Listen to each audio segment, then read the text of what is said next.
وقت میں حاضری لگاؤں اور قبلہ شاہ صاحب کو دعوت دوں، محبت کے ساتھ درود و سلام بابا سے بلند پڑھیں تاکہ ہماری آوازیں گنبد خضرا سے ٹکرائیں۔ گنبد خضرا سے اس لیے ٹکرائیں کہ ہم اپنے نبی پر درود و سلام پڑھنے والے ہیں، اور ویسے بھی میرے آقا فرماتے ہیں کہ اسمع الصلاۃ اہل محبتی و عارفہم، کہ جو لوگ محبت کے ساتھ مجھ پر درود و سلام پڑھتے ہیں ان کے درود و سلام کو میں خود اپنے کانوں سے سن لیتا ہوں۔ بلند آواز سے کہیں ذرا سبحان اللہ، اور بلند آواز سے سبحان اللہ۔ لیکن کچھ چہرے نئے ہیں اور کچھ مجھے جانتے ہیں، اکثر جانتے ہیں یہاں کے لوگ ہیں، وہ تو کہہ رہے ہیں سبحان اللہ، جو نہیں ہیں وہ نہیں ہے، تو ان کے لیے میں یہ عرض کر دوں کہ یہ اصحاب ثواب کی محفل ہے، اس میں ہم سب آئے ہیں صرف اس لیے آئے ہیں کہ اس میں بیٹھ کر اللہ اور اس کے رسول کا ذکر کریں گے اور پھر دعا کریں گے کہ اللہ اس پاک ذکر کے صدقے سے مرنے والے کی بخشش اور مغفرت فرما دے، اسی لیے آئے ہیں۔ تو پھر ایسی محفل تو پھر زبان کو حرکت دیتا ہے، کچھ کہتا ہے، کچھ بولتا ہے۔ ویسے بھی دنیاوی محفلوں میں آپ جائیں تو رسم و رواج ہے کہ تحفے تحائف لے کر جاتے ہو، کچھ نہ کچھ گفٹ وغیرہ لے کر جاتے ہو، تو یہ مرنے والوں کی محفلیں ہوتی ہیں تو ان میں بھی جب ہم آتے ہیں تو مرنے والے کے لیے ایک تحفہ لانا پڑتا ہے ہر کسی کو، کیونکہ شرح صدور کے اندر علامہ جلال الدین سیوطی رحمۃ اللہ علیہ فرماتے ہیں کہ جب یہ دعائیں مانگی جاتی ہیں تو فرشتے لے کر عرش کی طرف جاتے ہیں، میرا رب فرماتا ہے فرشتوں کہاں سے آئے؟ عرض کرتے ہیں باری تعالیٰ فلاں محفل سے آ رہے ہیں، تیرے بندے کے لیے فلاں لوگوں نے دعائیں مغفرت مانگی ہے، تو اللہ فرماتا ہے میرے فرشتوں اس دعا کو نور کے دریا کے اندر ہوتا ضم کر دو، اس دعا کو، ان جملوں کو جو ہماری زبانوں سے نکلتے ہیں فرشتے نور کے دریا کے اندر ڈبوتے ہیں، رب فرماتا ہے اب باہر نکالو، جب باہر نکالا جاتا ہے تو وہ ایک نور کا تحفہ بن جاتا ہے۔ فرشتے عرض کرتے ہیں باری تعالیٰ اب کیا کروں؟ میرا رب فرماتا ہے فرشتوں اس نور کے تحفے کو لے جاؤ اور صاحب قبر کے پاس چلے جاؤ، جناب جبرائیل امین اس نور کے تحفے کو نور کے کشت کے اندر رکھ کر صاحب قبر کے سرحانے کی طرف آ کر کھڑے ہوتے ہیں اور کہتے ہیں یا صاحب القبر العمیم، اے صاحب قبر اٹھ کھڑا ہو جا، تیرے گھر والوں نے، تیرے عزیز و اقارب نے تیرے لیے نور کا تحفہ بھیجا۔ اور وہ نور کا تحفہ کیا ہوتا ہے؟ وہ نور کا تحفہ یہی ہوتا ہے کہ بولنے والا اللہ کا ذکر کرتا ہے، سننے والے سبحان اللہ ماشاءاللہ کی صدائیں بلند کرتے ہیں، تو یہ نور کا تحفہ ہوتا ہے۔ تو اس لیے آپ سب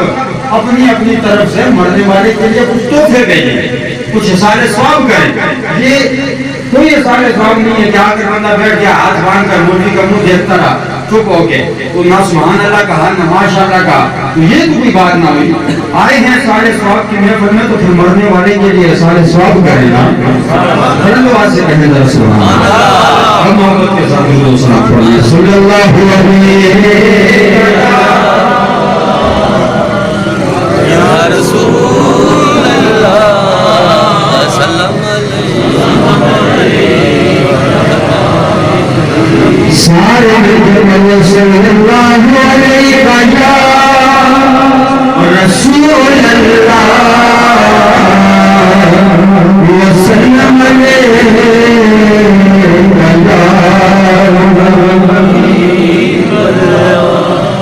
کوئی منصور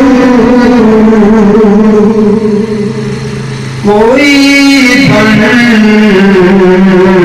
کے غزالی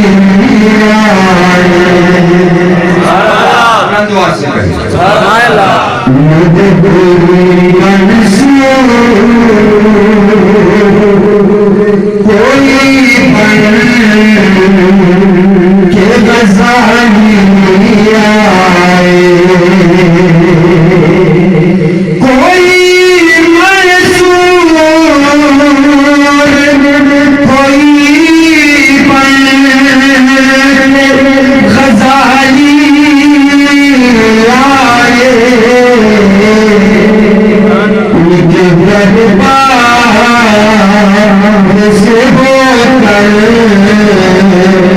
سوالی آئے شہر نہیں آتا تو بلند آواز سے سبحان اللہ کے لوگ ان کے دربار سے ہو کر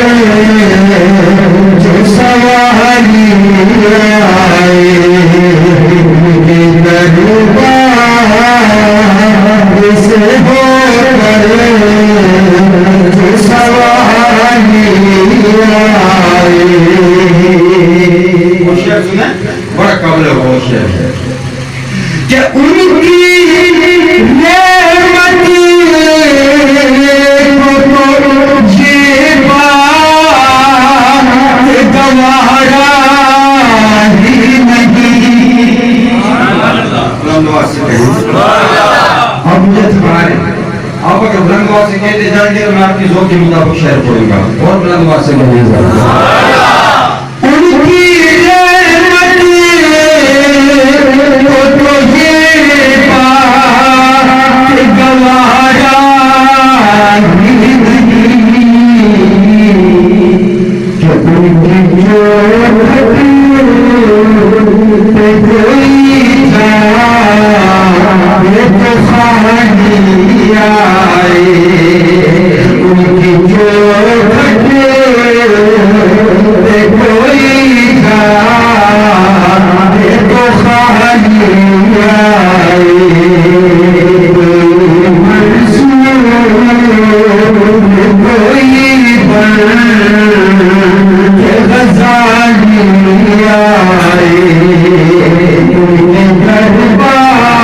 دربار سے ہو کر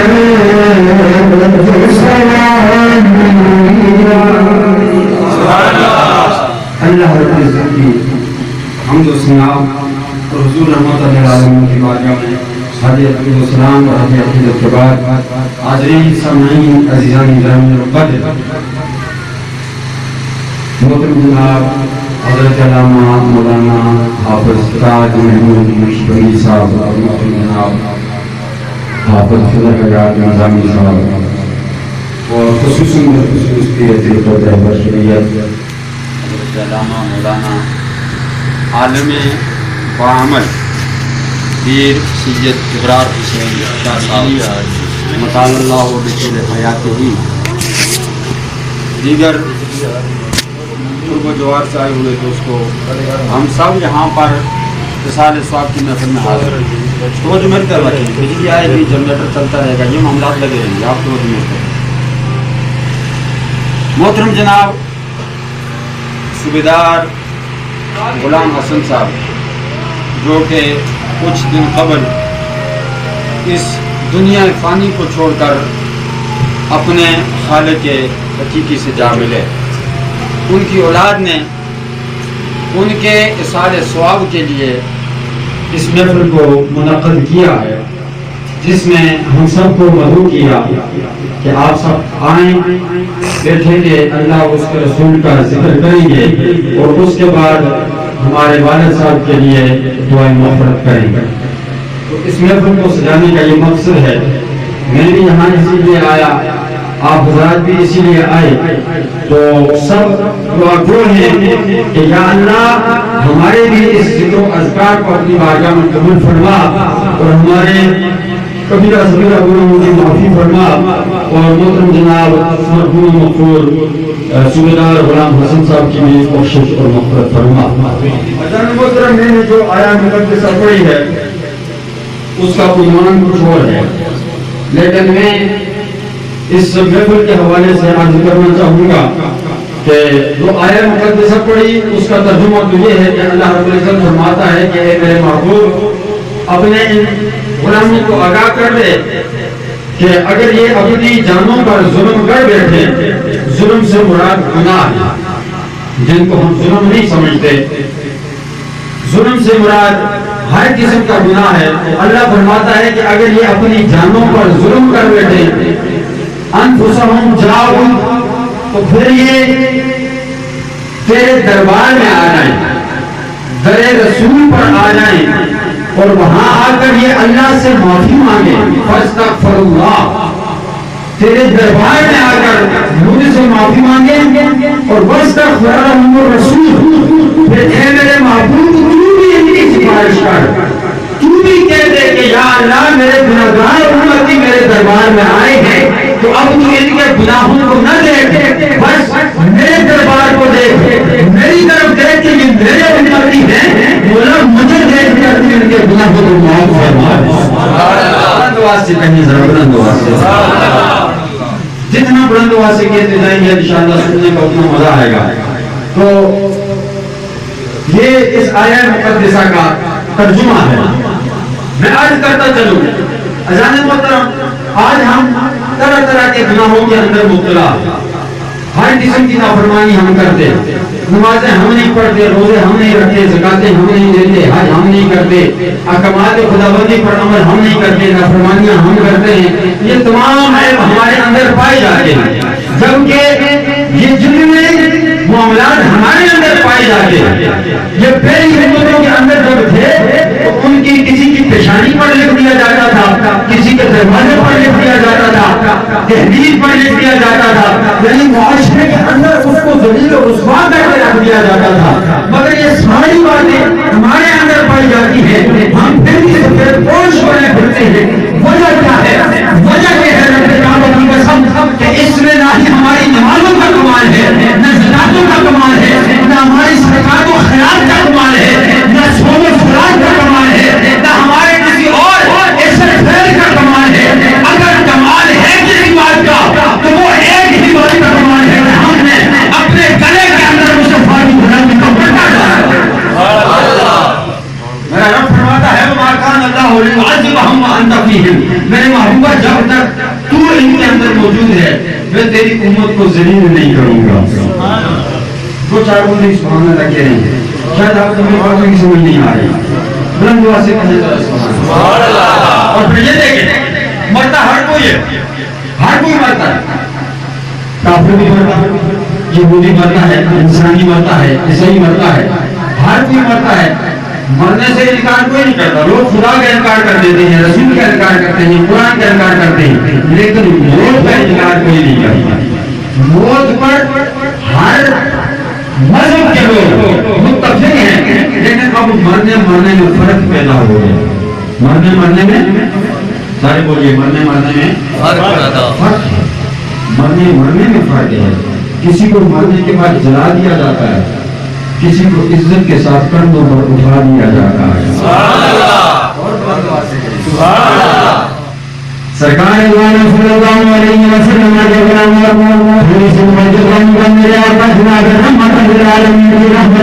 کے دیکھیے نا کہ لوگ خدا کا انکار کرتے ہیں، رسول کا انکار کرتے ہیں، قرآن کا انکار کرتے ہیں، اپنے مذہب اپنے عقیدے کے مالک لوگ ہیں، لیکن پاکستانی محترم رب کعبہ کی قسم جس کے گلے کے اندر میرے نبی کی غلامی کا پردہ ڈالا ہوا ہے، اس کی عزت کا مقام اور مرتبہ کو دیکھیے نا کہ بعض لوگ مرتے ہیں جنہوں نے میرے نبی کی رسالت کا انکار کر دیا، میرے نبی کی نبوت کا انکار کر دیا، مرنے کے بعد بھی میرا رب ان کو ذلیل و رسوا کر کے رکھ دیتا ہے، ان کو جلایا جاتا ہے، ان کی خاک کو جناب والا ہوا میں اچھال دیا جاتا ہے، دریاؤں کے اندر بہا دیا جاتا ہے۔ مگر غلام مصطفیٰ کی شان یہ ہے جب بھی غلام مصطفیٰ مرتا ہے لوگ جناب والا اس کو جلاتے ہیں، اس کی خاک کو ہوا میں نہیں اچھالتے، اس کی خاک کو دریاؤں میں نہیں بہاتے۔ جب غلام مصطفیٰ جب بھی مرتا ہے لوگ باعزت طریقے سے غلام مصطفیٰ کو غسل دیتے ہیں، اس کے بعد میں وہ پہناتے ہیں، کفن پہناتے ہیں، اپنے کندھوں پر اٹھاتے ہیں، ان لوگوں کی زبان پر میرے رب کا ذکر جاری ہوتا ہے۔ اور بلند آواز سے کہے گا پوری بات پورے کام کر رہا ہے اس میں آپ کا، تو کیا ہوتا ہے اس کو باعزت طریقے سے کندھوں پر اٹھایا جاتا ہے۔ اب کیا کہتے ہیں کوئی اس کا اپنا کمال ہے، اس میں اس کا اپنا کوئی کمال ہے، لوگوں کا ذہن ہوگا کہ بھائی اس میں اس کا اپنا بھی کمال ہے، میں سمجھتا ہوں اس کا اپنا کوئی کمال۔ سرکار مدینہ صلی اللہ علیہ وسلم کے غلام اس کا اپنا کمال اس لیے نہیں ہے کہ آپ دیکھتے ہیں کس معاشرے کے اندر طرح طرح کے لوگ رہتے ہیں، کوئی جناب والا کرم سے مترکی اور پرہیزگار 5 وقت نمازی بھی رہتا ہے، کوئی جناب والا ہر وقت اللہ کرنے والا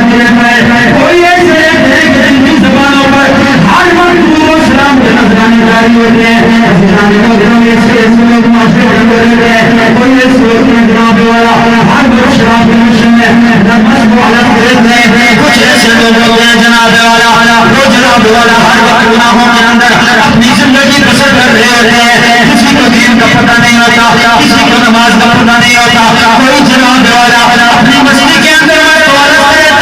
لیکن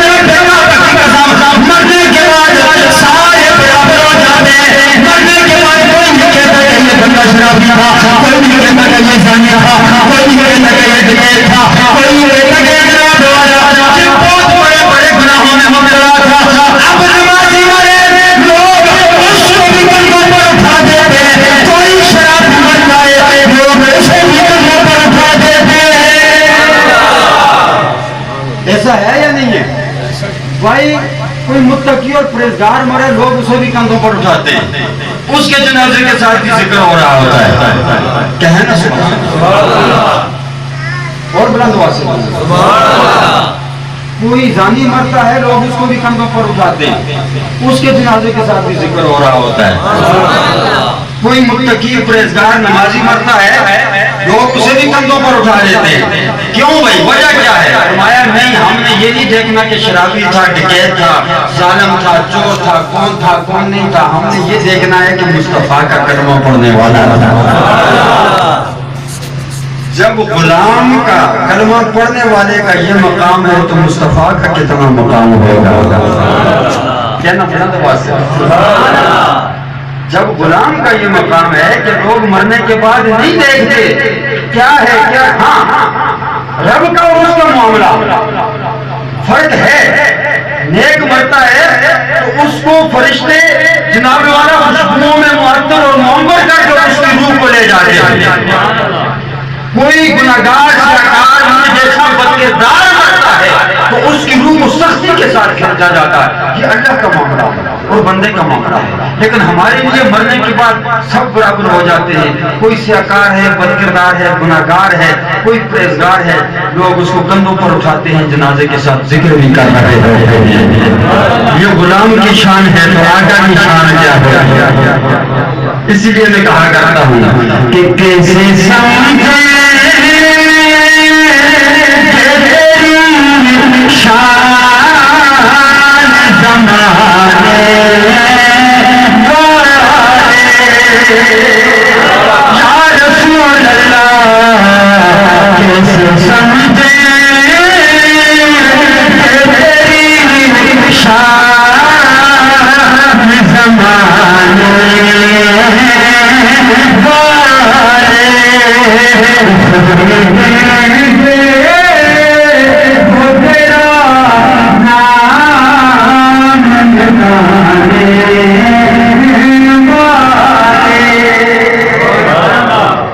تو سب برابر ہو جاتے ہیں. اب وجہ کیا ہے کہ اس کے گلے کے اندر مصطفیٰ کی غلامی کا پتہ ہے. اور آپ فرماتے کہ ہر کسی کو جنازہ گاہ کی طرف لے کر چلتے ہیں. نیک جو ہوتا ہے وہ کہتا ہے جلدی جلدی, گناہگار جو ہوتا ہے وہ کہتا ہے آہستہ چلو. اب فرق دیکھ لیجیے, ہمارے لیے سب برابر ہوتے ہیں لیکن اللہ اور رسول کی نظر میں فرق ہوتا ہے. اب نیک کیوں کہتا ہے جلدی چلو؟ اس لیے کہتا ہے کہ آپ فرماتے ہیں اس نے مرتے وقت اللہ کا دیدار کیا ہوتا ہے. اب اس کو پتا ہوتا ہے کہ قبر میں بھی دیدار مصطفیٰ نصیب ہوگا, اس لیے وہ کہتا ہے مجھے جلدی لے کر چلو, جلدی لے کر چلو, جلدی لے کر چلو, میرے مقام کی طرف لے کر چلو. جو گناہگار ہوتا ہے وہ کہتا ہے آہستہ چلو. پوچھا گیا یا رسول اللہ وہ کیوں کہتا ہے؟ فرمایا مرتے وقت اس کو بڑی تکلیف ہوتی ہے, اس کی روح کو ایسے کھینچا جاتا ہے جیسے روئی کے بوری کے اندر کانٹے دار لاٹھی کو گھسا دیا جائے اور اس کو پھر کھینچا جائے, یا اس سے بھی اور علماء نے سخت مثالیں دی کہ ان کو جب کھینچا جائے تو جس قدر روئی اس کے ساتھ سختی کے ساتھ کھینچ کر باہر آتی ہے, ایسے گناہگار کی روح کو, بدکردار کی روح کو فرشتے قبض کرتے ہیں. تو اب اس کو تکلیف کا اندازہ ہوتا ہے, اسے پتا ہوتا ہے قبر میں جاؤں گا تو اس سے بھی زیادہ تکلیف کا سامنا کرنا ہوگا. اس لیے وہ کہتا ہے کہ نہیں, مجھے آہستہ لے کر چلو تاکہ تھوڑا وقت اور گزر جائے. لیکن جو اللہ والے لوگ ہوتے ہیں وہ اس دنیا کے لالچ سے, اس دنیا کی کنارے والا حرص و حوث کو ایک سائڈ پر رکھ کر وہ مرنے کے لیے ہر وقت تیار ہوتے ہیں اور قبر میں جانے کے لیے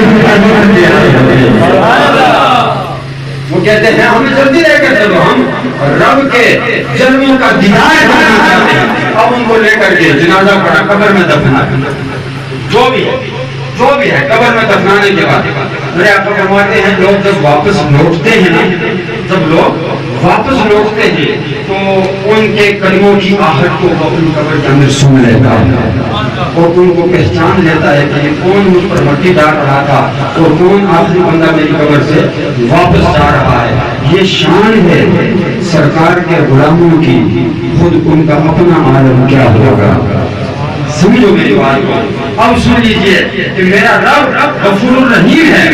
گناہ ہوتے ہیں انسان سے دنیا کے اندر، لیکن مرنا ہے، اب مرنے کے لیے ہر وقت ہمیں تیار رہنا ہوگا۔ اس لیے عزیزان محترم، اللہ کی جان سے اللہ کے ذکر کو ہر وقت اپنے دلوں کے اندر بچھاؤ، ہر وقت اپنے لبوں پر بچھاؤ، تاکہ ہم ہر وقت تیار رہیں اور اللہ سے کہتے ہیں کہ مولا ہر وقت میری بارگاہ میں حاضر ہونے کے لیے تیار ہیں۔ کوئی ڈر نہیں کہ ہمیں کب موت آئے گی، کیسے آئے گی۔ اور پھر دیکھو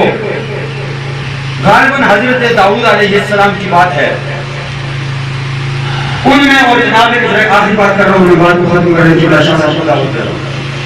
ان میں اور اسرائیل علیہ السلام میں بڑی دیر دوستی تھی۔ کوئی اور پیغمبر بھی ہو سکتا ہے، یعقوب علیہ السلام ہو سکتے ہیں یا ایوب علیہ السلام ہو سکتے ہیں، بالکل میں کریکٹ نہیں کہتا کہ میں جس طرح یعقوب علیہ السلام، ان دونوں میں بڑی دوستی تھی آپس میں۔ تو یعقوب علیہ السلام نے اسرائیل ایک مرتبہ آئے تو یعقوب علیہ السلام نے فرمایا کہ اسرائیل کیسے آنا ہوا کہ میری روح قبض کرنے تو نہیں آئے۔ تو اسرائیل علیہ السلام نے عرض کیا کہ نبی اللہ نہیں، ابھی آپ کی عمر باقی ہے، ابھی آپ کا وقت نہیں آیا۔ یعقوب علیہ السلام نے فرمایا کہ کیا تم جب کسی بندے کی روح قبض کرتے ہو تو اس کے پاس پہلے کوئی قاصد وغیرہ بھیجتے ہو، پہلے اس کو آگاہ کرتے ہو تو پھر اس کے پاس جاتے ہو یا ڈائریکٹ چلے جاتے ہو؟ اسرائیل نے کہا نہیں، میں قاصد بھیجتا ہوں اور جب آپ کی روح قبض کرنے کا وقت آئے گا تو میں آپ کے پاس بھی قاصد بھیجوں گا۔ میں آپ کے پاس بھی قاصد بھیجوں گا۔ اب سنیے قاصد کون ہے کہ جن کو رب کہتا ہے کہ جاؤ میرے بندے کے پاس، اس کو بتاؤ کہ اس کا وقت آنے والا ہے، اس کا وقت برابر ہو چکا ہے، قریب ہے، مرگ الموت ہے، منہ میں ہے، تو اس لیے وہ تیاری کرے۔ میرے ذکر سے غافل نہ ہو، میری یاد سے غافل نہ ہو، میری عبادت سے غافل نہ ہو۔ رب آگاہ کرتا ہے، لیکن ہم جیسے گناہگار لوگوں کی عقلوں پر پردے پڑے ہوتے ہیں، ہمیں پتہ نہیں۔ سرکار مدینہ صلی اللہ علیہ وسلم جناب علیہ السلام نے فرمایا کہ میرے پاس قاصد ہے جناب عزرائیل نے فرمایا کہ یا نبی اللہ جب بھی آپ کا وقت آئے گا اس سے پھر آپ کے پاس قاصد ہے، میں آپ کو آگاہ کروں گا آپ کا وقت قریب آنے والا ہے۔ جناب جب بھی میرا مرنے کا وقت قریب آئے گا، جب بھی میرا بسمال کا وقت قریب آئے گا، اللہ سے ملاقات کا وقت قریب آئے گا، اس سے پہلے میرے پاس فیصلہ آ جائے گا۔ دن آ گیا کہ جناب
لیکن ہم سمجھتے نہیں یہ بالوں کا سفید ہونا، قوت سماعت کا کمزور ہو جانا، یہ قوت بچھائن کا کمزور ہو جانا، کمروں کا جھک جانا، یہ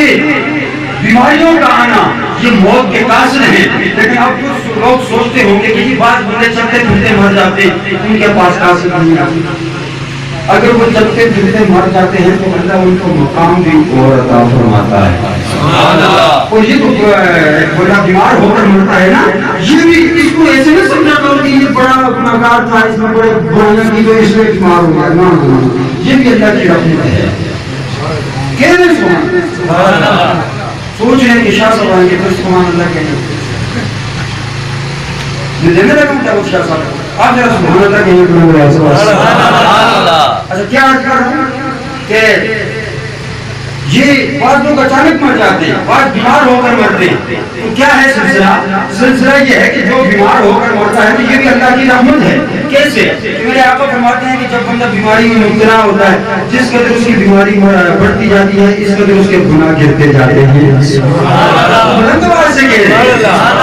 اس کے گناہ گرتے جاتے ہیں، وہ گناہوں سے پاک ہوتا جاتا ہے. اللہ اس کو گناہوں کا بھارا بنا دیتا ہے اس بیماری کو. تو جو لوگ اچانک مر جاتے ہیں، سن لیجیے میرے نبی کے غلاموں، نبی کا کلمہ پڑھنے کی برکت سے جو لوگ اچانک مر جاتے ہیں، یعنی ابھی ہم یہاں بیٹھے ہوئے ہیں، زلزلہ آیا، مکان گر گیا، نیچے لگ کر ہم مر گئے، جب گاڑی میں جا رہے تھے ایکسیڈنٹ ہو گیا، اچانک مر گئے، کسی پہاڑی کے نیچے آ گئے، کسی دریا میں ڈوب کر مر گئے، آگ لگ گئی، اس کے اندر آپ اچانک مر گئے. اچانک جو لوگ مر جاتے ہیں، میرا رب نبی کے کلمے کے صدقے میں ان کا مقام بھی اور عطا فرماتا ہے. کون سا مقام؟ میرا رب اس کو شہادت کے درجوں میں سے شہادت پر پہنچا دیتا ہے. یہ نبی کا کلمہ پڑھنے کی برکت ہے کہ اللہ نبی کے غلاموں کے ان کو بخشنے کے طرح طرح کے بہانے رکھتا ہے اور ان کو بخشتا ہے، ان کے گناہوں کو بخشتا ہے. اس لیے اللہ نے فرمایا محبوبہ جب بھی اپنی جانوں پر ظلم کر بیٹھے تیرے دربار میں آ جائیں، مجھ سے معافی مانگیں، تو بھی سفارش کر تو میں ان کے تمام گناہوں کو معاف کر دوں گا. اللہ رب العزت ہمیں ہر وقت اپنی یاد میں اپنے ذکر میں لگے رہنے کی توفیق عطا فرمائے، نمازیں پڑھنے کی توفیق عطا فرمائے، دین کو سمجھنے اور اپنے بچوں کو، اپنی اولاد کو، اپنی آنے والی نسلوں کو سمجھانے کی توفیق عطا فرمائے. میں نے ٹائم زیادہ دیا، اگر اس کے معذرت چاہتا ہوں آپ تمام حضرات سے بھی اور شاہ صاحب سے اور علماء سے معذرت چاہتا ہوں. اللہ رب العزت ہمیں کی توفیق عطا فرمائے. وآخر دعوانا الحمدللہ رب العالمین. میں بلا تعریف شاہ صاحب کو دعوت دینے لگا ہوں. میں نعرے کا جواب ذرا اور جوش طریقے